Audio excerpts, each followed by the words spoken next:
What if there was only one global currency? Um, Imagine waking up one morning, stretching lazily, and reaching for your phone to check your bank balance. But something feels off. The familiar symbols of dollars, euros, yen, and pounds are gone. Instead, your account displays a new symbol, something you've never seen before. Yet, it's everywhere. The headlines scream, "Welcome to the new world, one currency for all." No more exchange rates, no more foreign transaction fees. The world has finally united under a single economic system. But is this the beginning of a utopian era, or the start of an unforeseen chaos? What happens when every country, every person, and every market operates with the same currency?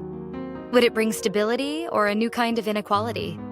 Would it make life simpler, or strip away the uniqueness of economies across the world? Now let's journey to this magical world. At first glance, the world seems smoother. Tourists no longer need to exchange money when traveling.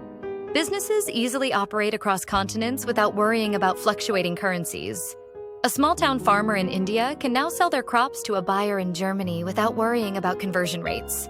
The global economy hums like a well-oiled machine, free from the barriers of financial disparity. In the city streets, dazzling billboards show the new universal currency. Let's call it the Globo, shining in gold against the skyline. The stock markets, once a dizzying dance of different values, now operate in a perfect synchronized rhythm. For the first time in history, no country holds a financial advantage over another. Since every country now uses the same currency, weaker economies find themselves struggling to keep up with the economic powerhouses. Without independent monetary policies, developing nations can no longer devalue their currency to boost exports or control inflation. Prices skyrocket in some places, while wages stagnate in others. One afternoon in a small cafe in Brazil, a local vendor shakes his head as he watches the news. Ever since Globo replaced our real, everything's become expensive. We used to afford things in our local economy, but now we're stuck with prices dictated by wealthier countries. At the same time, in New York, a CEO frowns. Wages haven't caught up. The cost of living has exploded, but our salaries stay the same. With one currency, it feels like we've lost control over our own economy. The irony is clear. What was meant to unify has started to divide. Even culture begins to change. Local markets, once filled with handcrafted items at prices unique to their regions, now struggle to compete. Small businesses, unable to control costs, vanish. Some nations feel their identity slipping away as the economic uniformity starts shaping daily life. Black markets emerge. In some places, people begin to trade old, pre-Globo currency in secret, using nostalgic banknotes like relics of a lost past. Underground economies form, where people assign their own value to goods and services, separate from the single global standard. And then, the first major financial crisis hits. With one global currency, a single economic collapse sends shockwaves everywhere. A banking failure in one country now affects the entire world. No region is insulated. Everyone feels the impact. Governments scramble to find a solution.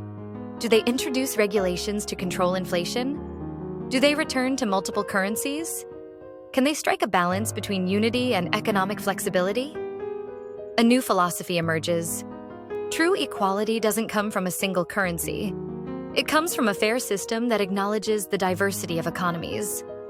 People start discussing hybrid solutions, perhaps a global currency for international trade, while allowing local currencies to exist for internal stability.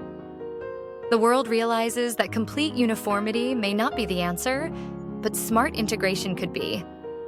So, was a single global currency a dream or a disaster? Maybe a little of both.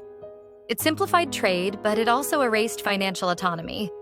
It brought nations together, but also made economic downturns more devastating.